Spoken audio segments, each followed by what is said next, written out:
Is Roy Kent ready to be a head coach?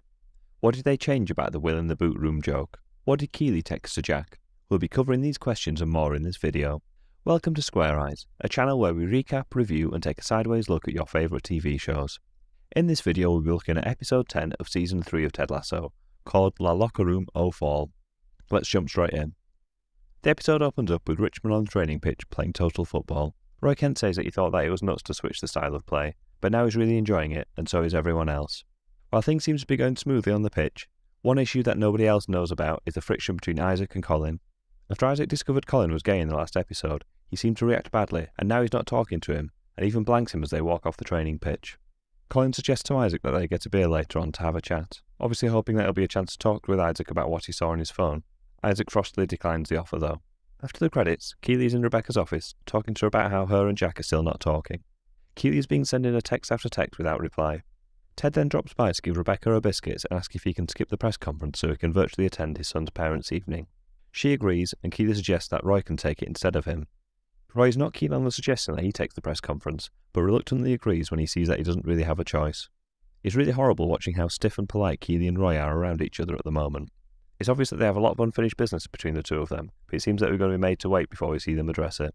Then we go to West Ham's London Stadium, and Jade pops by to drop off some lunch for Nate. Rupert calls by his office while she's there, and it's fascinating to watch the two of them interact. When they're introduced, Jade says it's worthwhile to meet you, which seems like she's misspoken and said worthwhile instead of nice by mistake.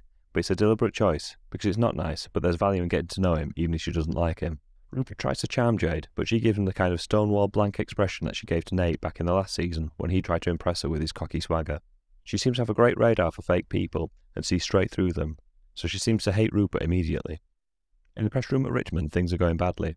Coach Beard has ended up taking the press conference and has got into a heated debate about guitarists from the 70s.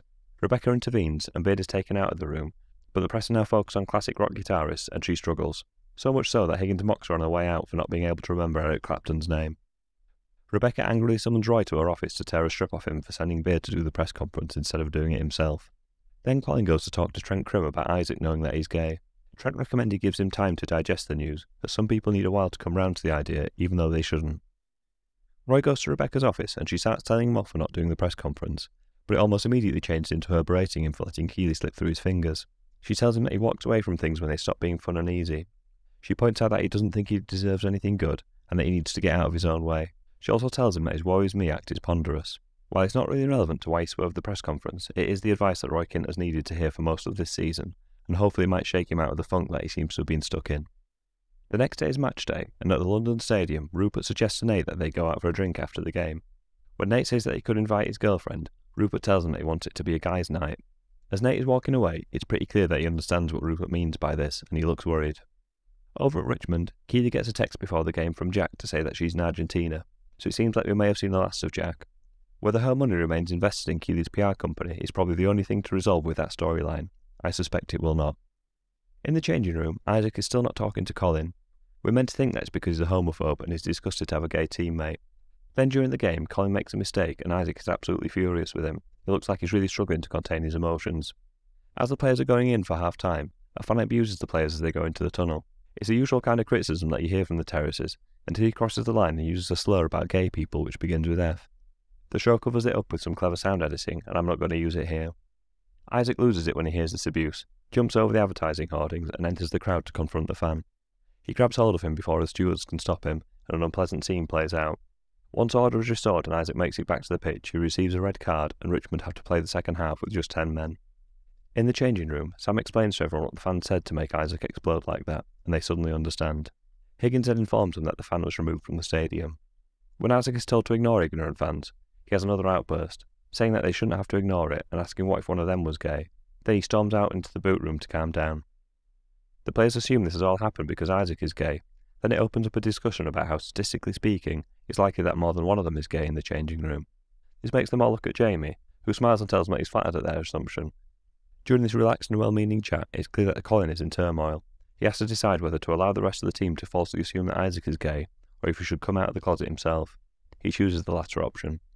We don't get to hear Colin actually come out to the team though, because he cuts away to Roy and Isaac in the boot room, talking about how Isaac's anger spilled over. Roy recognised how Isaac's reaction to the fan wasn't the thing that he was really angry about. He tells them that he should deal with the thing that he was actually angry about. As always happens with every scene in the boot room, Will appears unexpectedly. This time, rather than being uncomfortable with people invading his space, he seems to accept it and just chipped in with a bit of advice of his own. Back in the dressing room, all the players and staff are completely supportive of Colin coming out.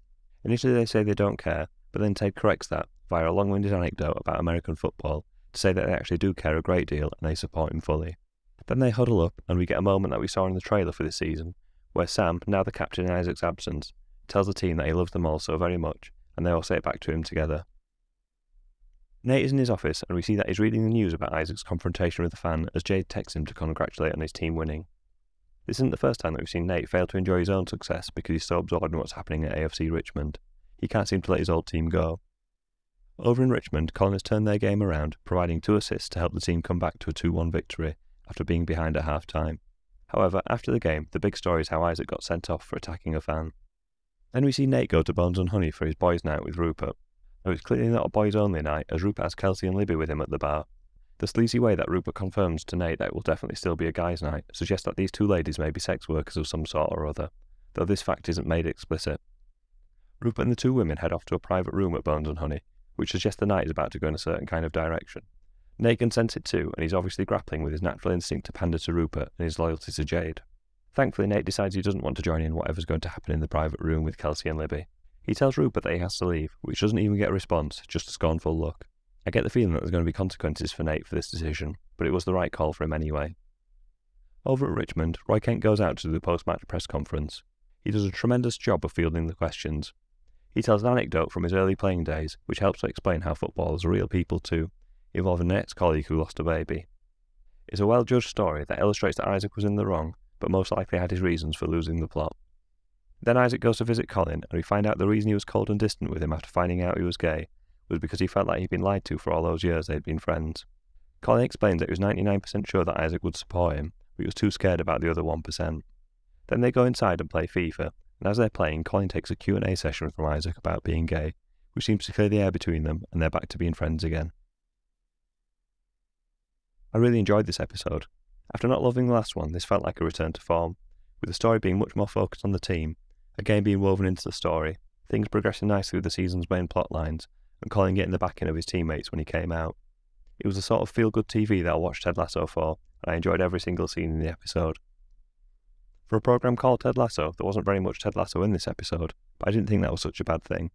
The other characters carried the story along nicely, and Ted was able to just be on the edges of the story, like a supporting character in his own show. Given that the main Ted story this season is about wrestling with his purpose and coming to terms with his divorce, the episode may have been better for not focusing too much on the sad and sometimes overly introspective Ted storyline. Ever since Colin seemed a bit too familiar with Grindr back in Season 2, it seemed likely we'd have an episode where he came out, so I'm pleased that it's finally come along.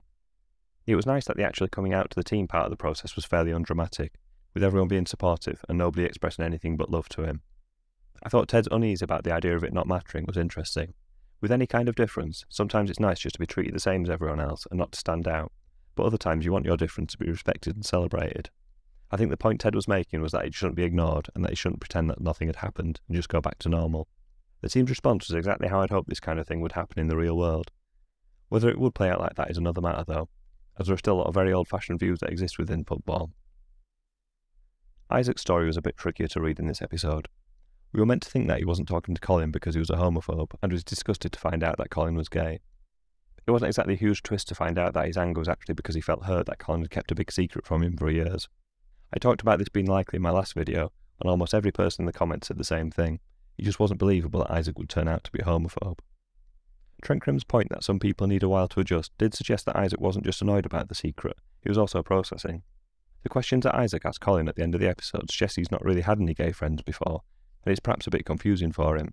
So maybe rather than actual prejudice, Isaac's hostility towards Colin was partly down to confusion, as well as being angry about the secret. The good thing is that it seemed to resolve happily by the end of the episode. I think a large part of the reason I love this episode was because there was a lot of Roy Kent in it, and he's always a real treat to watch. Rebecca's speech to him completely laid bare all of his issues, and pretty much told him what he needs to do to turn his life around.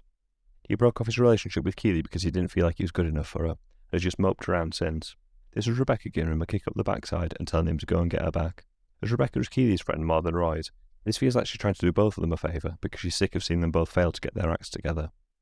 You could see that Rebecca's words had really landed with Roy when he went out to speak to Isaac too. He told Isaac that he had obviously vented his anger about something else at the fan in the crowd, and he should sort out what he was really angry about. But that's what Roy's anger this season has been all about. He walks around like he's mad about everything, but really he's mad with himself for letting Keeley go. Watching Roy handle a press conference with such ease made it feel even more likely he'll step up to become a head coach at some point. He seems to possess all the qualities required. He can command the respect of a dressing room because of his playing experience. He's improved his tactical understanding over this season. He's getting better at managing people, and now he's showing he can handle the press too. It wouldn't stun me if he was AFC Richmond's head coach by the end of this season. I feel that this episode was another step along Nate's redemption arc, with Rupert trying and then failing to tempt him into a night of debauchery with the boys' night he had planned. I think it shows how nasty Rupert's mind is that he saw Nate happy in a relationship and immediately wanted to spoil it by setting Nate up with one of the two women he was taking to the private room at Bones and Honey. The fact that Nate backed out of their night will no doubt have implications for him, as Rupert isn't someone who copes with rejection well. But then again, West Ham keep winning, so it's hard to see Nate getting fired if he's doing his job well. As well as the main storylines, there were some great moments in this episode too. Beard's press conference was superb, ending just about as badly as you would expect it to. Then there was a silent exchange between Jamie and Sam about the captaincy, which was also superb. And Roy's insistence that his bum isn't hairy, when surely it is given how hairy the rest of Brett Goldstein's body is. My favourite line in this episode came from Will when he said, "The little things we get mad about are like snowflakes on a mountain, and if we wait too long, we're just one sneeze away from an avalanche that will kill us all." It's profound and true, but because it comes from Will in the boot room when he didn't know he was there, it's also funny. I loved how they subverted the usual joke of Will being nervous about being in the boot room during a private conversation, and this time he was completely at ease with being there. The episode title, The Locker Room Aux Folles, is a tribute to the 1978 film Locker Aux Folles, which itself was based on a 1973 play of the same name. That story is about a gay couple who run a drag club and have to put on an act of respectability to impress one of their parents, and I'm guessing there are hilarious consequences. It's not exactly the same setup as this episode, but I suppose there's a theme of trying to cover up your sexuality and the issues that can cause, so it's similar enough to inspire this episode's title.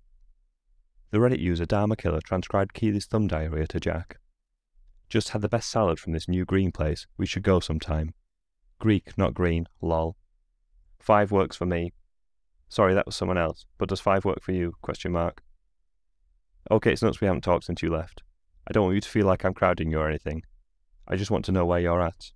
I feel pretty in the dark about where we left things, which is totally fine, but it would be great to talk everything over. I think we'd both feel better if we did. Maybe with dinner, or maybe we should do a weekend away or something. I saw this spa with kittens where they walk all over you like a kitten massage, which looked totally amazing, and I think you'd love it, so we could just properly escape there and get pampered and leave all this drama behind. Where are you? I miss you. Want to get a drink? Jack?" And then there's another message which you can't quite read. I think I'd quite fancy a spa with kitten massages, to be fair. Sounds like a good way to attempt to build bridges. Isaac going into the crowd to confront a fan is similar to at least a couple of real-life incidents. The most recent one is in March 2020, when Eric Dyer of Spurs jumped in after his brother got into a scuffle with Spurs fans after they were particularly critical of Eric Dyer's performance. He received a 4-game ban and a £40,000 fine, but escaped criminal convictions, as it sounds like there was quite a lot of provocations from the fan he confronted. Isaac's incident also echoes the time when Eric Cantona famously kung fu kicked a Crystal Palace fan in the stands back in January 1995, after the fan called his mother a French whore. He was banned for the rest of the season, but when he was asked about the incident years later, he didn't seem to regret his actions. He said, "I did the kung fu kick on the hooligan because these kind of people shouldn't be at games. It's a dream for some to kick these kind of people." When Ted says, "That's what the lady from the American Office said," he's paying tribute to the running joke from The Office, "That's what she said," in response to Higgins saying, "It's a big one." The commentator described Colin's man of the match performance as an inspirational turn. This feels like a very deliberate choice of words, as Nate said Colin doesn't inspire people when he was criticising him last season. Thank you to I Am Groot on Twitter for picking up this. When Colin and Isaac are playing FIFA, you can see the scarf that Bumpercatch knitted for Colin and gifted to him in the Secret Santa in the Christmas special last season. It has a distinctive Welsh dragon on it, so it's obviously the same one. Trent Crimm continues to impress with his range of musical t-shirts. In this episode he was wearing one from The Cure and Dolly Parton. There are no books from Beard this episode, but we did get to see Jade's taste in books, with her reading Kafka on the Shore by Haruki Murakami. I think this is obviously the right choice for her to be reading, as his books tend to be slightly offbeat and strange, but ultimately wholesome and life-affirming. The Apple TV blurb for the next episode says that it's called International Break, and the description says that while some of the Greyhounds head home to play for their countries in international matches, Edwin Akufu brings a business proposal to Rebecca. So it seems like we're going to see a break from the football action at AFC Richmond, but a return for Edwin Akufu. Last time we saw him, he tried and failed to buy Sam from the club, so this time he may go one step further and try and buy the whole club. Given that Rebecca only had the club to try and get one over on her ex-husband, she may struggle to turn down a large offer, but then again, she does seem to enjoy being in charge of the club now. I feel like the next episode is going to see things progressing with Roy and Keeley's story too, with Jack now out of the picture, and Rebecca giving Roy a boot with her speech to him in this episode. There's also trouble brewing between Nate and Rupert, after the boys' night ended early and Nate chose his girlfriend over his boss. Add to that the issue of whether Ted is going to stay in England or return to America before the end of the season, and there's lots to sort out over the next 3 episodes. This has been my recap and review of episode 9 of season 3 of Ted Lasso. I'd like to say thank you to all the people who have recently subscribed to the channel. I've just passed 600 subscribers, which I'm really happy about. If you haven't done yet, please consider subscribing, as it helps to grow the channel and it means you don't miss the next video. I'll be posting my next one shortly after episode 10 airs. Thank you for watching. Goodbye.